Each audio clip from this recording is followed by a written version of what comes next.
I used to think my life was predictable in the quietest sense. Work, classes, laundry every Thursday night at the place down the block where the machines rattled like they were older than me. I never minded the routine. It kept me from noticing how empty the nights got.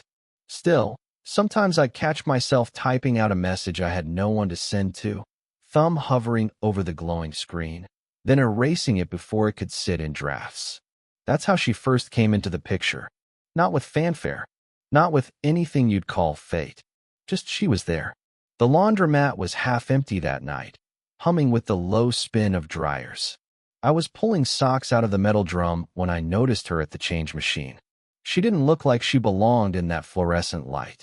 Her hair was still damp, like she'd just stepped out of a shower, and her sweater looked soft, something casual but pulled together in a way mine never did. She caught me looking and gave a quick smile, the kind you give a stranger you're not sure you'll see again. I should have looked away. Instead, I mumbled, "Those machines eat quarters like it's their job." She let out a short laugh, tilting her head, not mocking but amused. "Good thing I brought backup," she said, holding up a little jar of coins. It wasn't much, just a few words in passing, but it felt like more than I'd had in weeks. I kept folding clothes slower than I needed to, watching her load the washer, her hands deliberate and neat. She looked older than me, no question. Mid-40s, maybe. But there was something about the way she seemed at ease with herself that caught me more than anything else. When she walked past my table, she nodded toward the paperback I'd left half open on the chair. "You a rereader? Or did you just get stuck?" I blinked. "Stuck," I admitted. "Been on the same page for days." She smiled again, this time a little warmer, like she understood something she didn't say out loud. She didn't press, just went back to her seat near the dryer and pulled out her phone. But every so often, I caught her glancing over. Not in the obvious way, more like her eyes drifted before she pulled them back. That's when the air shifted. We didn't talk much more that night. A couple of short exchanges about the machines, her joking that the place hadn't changed in 20 years, me shrugging that it was probably older than both of us combined. She laughed again, quiet, restrained, but it stuck with me. When her dryer buzzed, she gathered her clothes quickly, folding with a precision that made my sloppy piles look worse.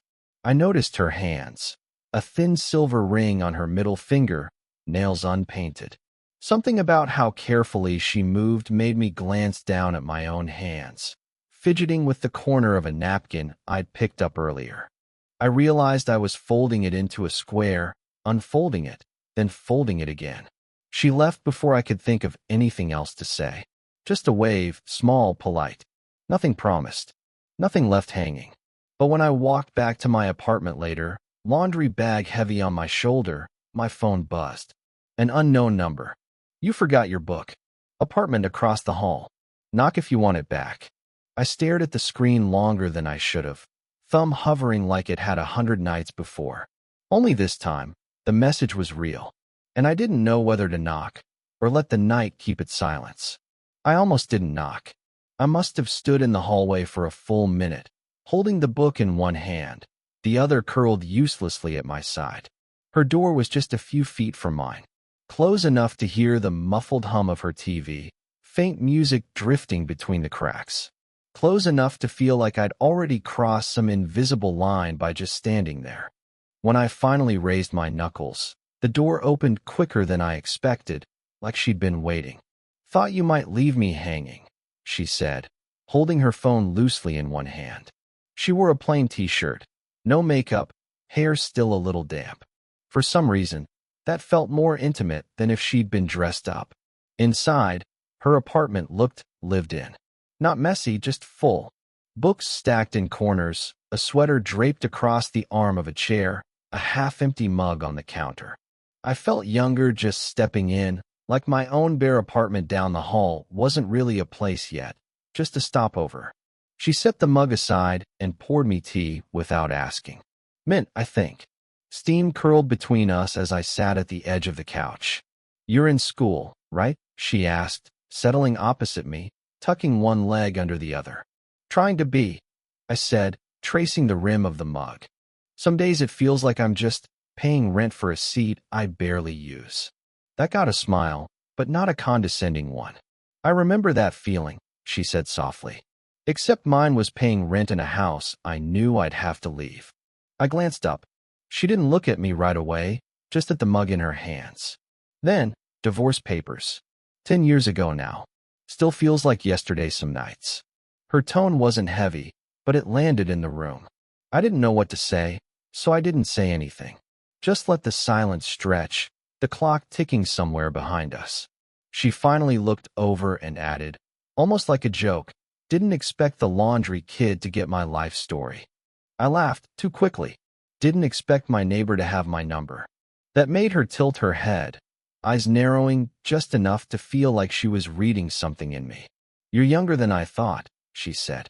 Not a question. 22, I admitted. She let out a low whistle, shaking her head. God, my son's closer to your age than mine. The words sat between us. Not accusatory, just real.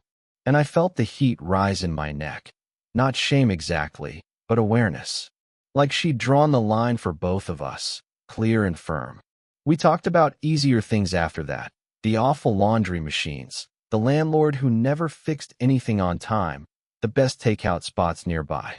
Nothing dangerous, nothing you'd remember unless you were listening closely. But at one point, when she leaned across to take my mug, her hand brushed mine. Just a second, skin to skin. I don't know why that moment stayed with me. Maybe because it felt like someone finally saw me. The weeks blurred, but she was always there. Across the hall, across a conversation, across the space I told myself I wouldn't cross.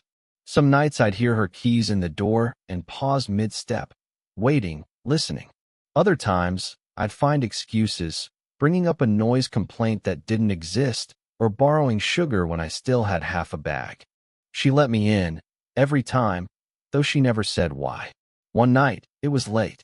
She'd just finished a shift, hair tied back, cardigan slipping from her shoulder. I noticed the tired in her eyes before she said a word. You shouldn't keep knocking at midnight, she murmured, though she still stepped aside. Her apartment was dim, lamp on in the corner, shadows stretching long across the carpet. She poured wine instead of tea, and we sat closer than we usually did, couch cushions giving way until our knees brushed lightly. Too light? I asked, rough day? She exhaled, leaning her head back. They all blur. Work, bills, neighbors who knock too much. The last line carried a hint of a smile, but it faded quickly. I wanted to ask more. To keep her talking, just to hear the sound. But she was quiet, fingers toying with the stem of her glass, not looking at me. Something in that silence said, don't push. And then, footsteps in the hallway. Laughter. A neighbor passing by, pausing at her door. A knock, friendly, too loud. Hey, Lila, a man's voice called. You got a minute? She froze. Didn't answer. Just waited until the footsteps faded. The hallway went still again. I studied her, but she didn't explain. Just lifted the glass again and said, low. People assume too much when they see things they don't understand. Her eyes flicked to mine as she said it. Not accusing, not even warning. Just true. I set my glass down, hands restless, tapping against my thigh. She noticed, of course she did, and placed her hand over mine. A small gesture, barely a second, but it quieted everything. I shouldn't, she started, then stopped. The silence that followed felt heavier than anything else. My mind spun with all the things I could say, all the things I shouldn't. Instead, I leaned forward just slightly, caught somewhere between a question and an answer. She didn't move away, didn't move closer either, just stayed still, breathing, her gaze flicking to my mouth, then back to my eyes. That was the moment, the line we both saw, both felt. And then she pulled back, standing abruptly, collecting the glasses. It's late, she said, not looking at me. You should get some sleep. Her voice was even, but her hands trembled as she set the glasses in the sink. I stood, waiting for her to turn back, waiting for something else. But all I got was her back to me, the lamplight catching on her hair.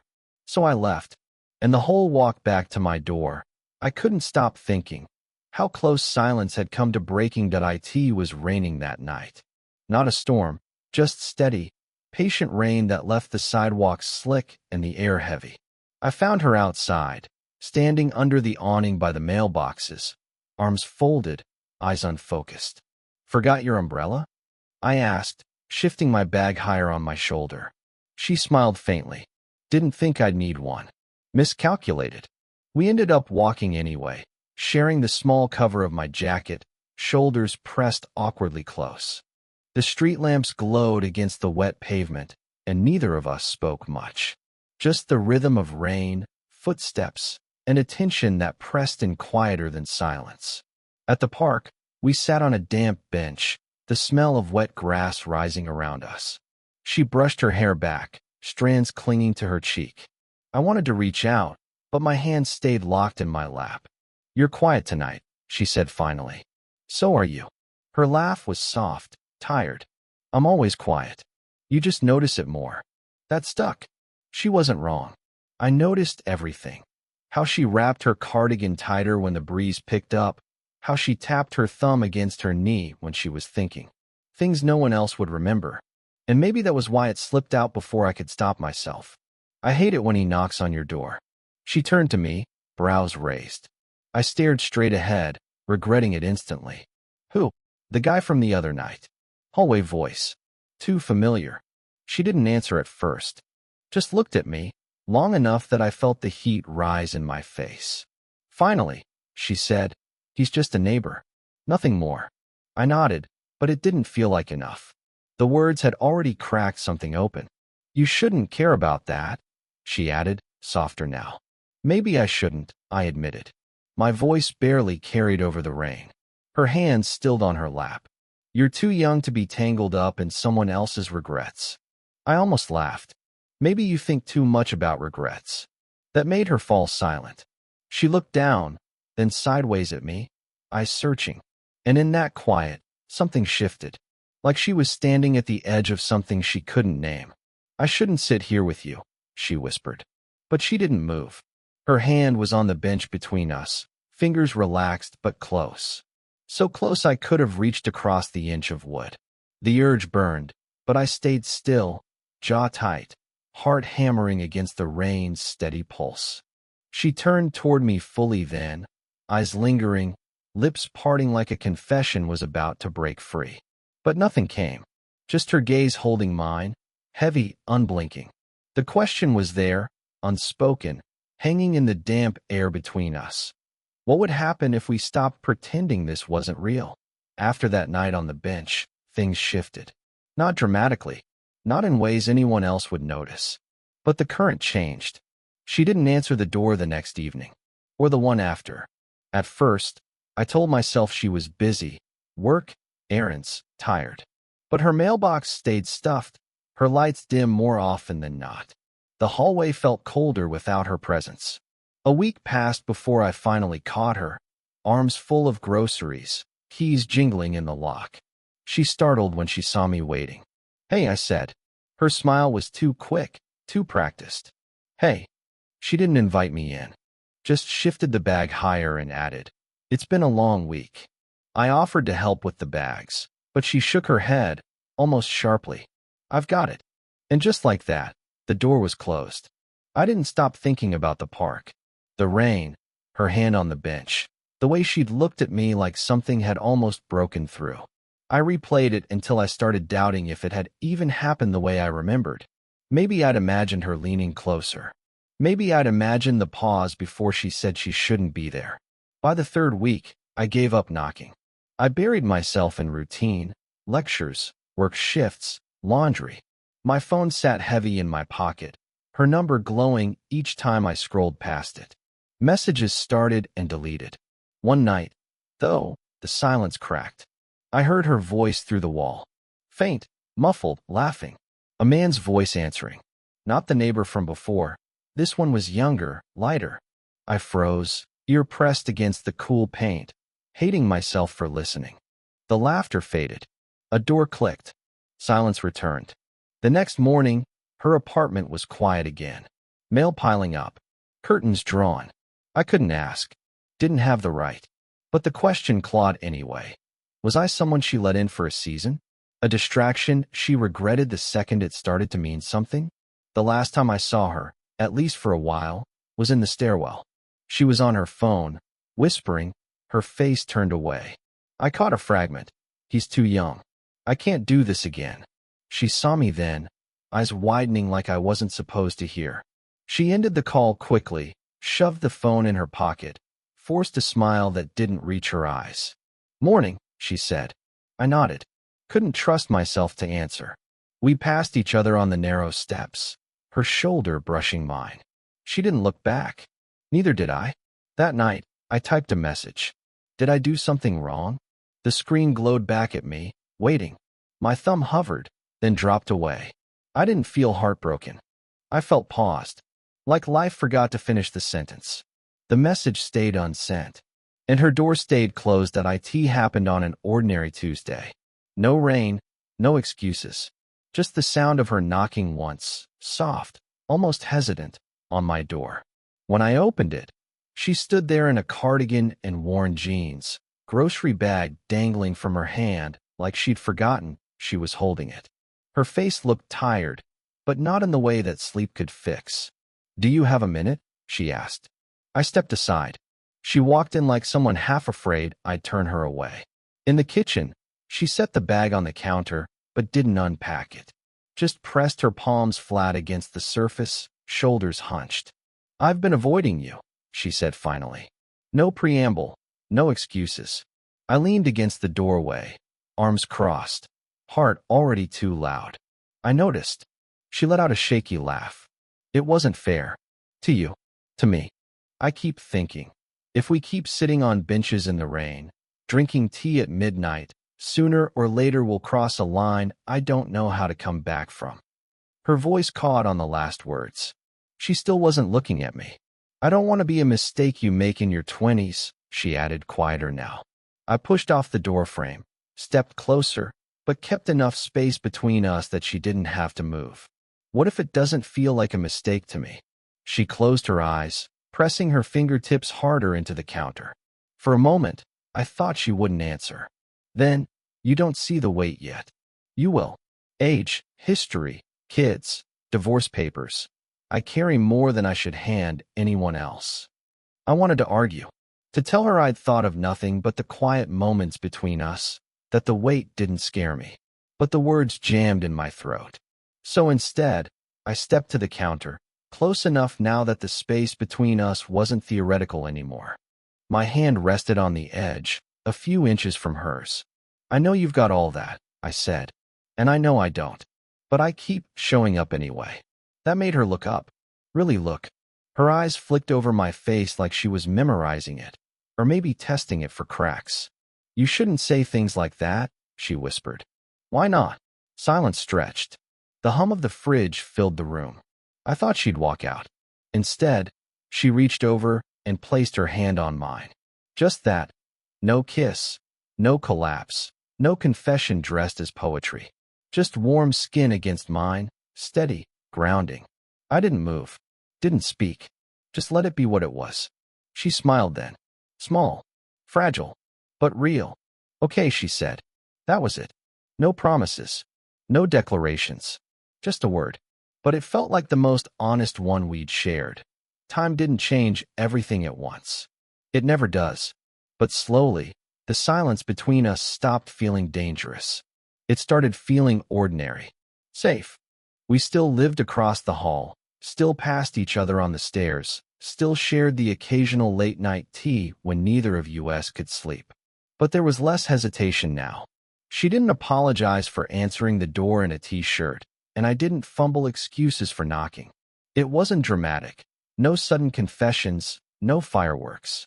Just small consistencies. She set out an extra mug when the kettle boiled. I grabbed an extra sandwich when I knew she'd be working late. The kind of habits you don't even notice until they've already become routine. One Saturday, we found ourselves back at the park bench. No rain this time. Just crisp air, a thermos of tea she'd insisted on bringing. She poured it carefully, steam curling between us. "Better than laundromat lighting," I said. She laughed, really laughed, the sound fuller than I'd heard in months. Low bar, she said, nudging my shoulder lightly. I don't think either of us needed to name what that bench meant. It had been a place of almosts, of silences heavy enough to bruise. Sitting there again, side by side, the weight was gone. Not erased, but settled. Funny, she said, staring at the trees. I used to think I'd already lived the part of my life where closeness like this happened, like it wasn't mine to have anymore. I glanced at her, the way her hands wrapped around the thermos lid, steady now. And now? I asked. She met my eyes, the corner of her mouth curling. Now I think maybe I was wrong. We didn't kiss. We didn't need to. The warmth sat between us anyway, in the way she didn't look away, in the way my knee brushed hers without either of us shifting back. Weeks turned into months. Seasons shifted. She still worked late. I still dragged laundry to the basement machines. But the loneliness I used to fold into shirts and socks didn't sit as heavy anymore. Sometimes, when I'd catch myself pausing at 8:47 a.m., the time I used to stare at my phone, wondering who I could text, I'd look up and see her door already cracked open, waiting. No fanfare, just waiting. Looking back, I can't point to a single night or a single word that made it real. It wasn't the rain or the park bench or even the first time her hand settled over mine in that quiet kitchen. It was all of it. The small, ordinary things that added up until there was no pretending we were just neighbors anymore. Now, when I hear her laugh drift across the hall, when I find her thermos sitting on my counter, I don't wonder if I should knock. I already know the answer. And so does she. What kind of quiet, real love stories do you want to hear next? Share your thoughts below. Your next story might begin right here.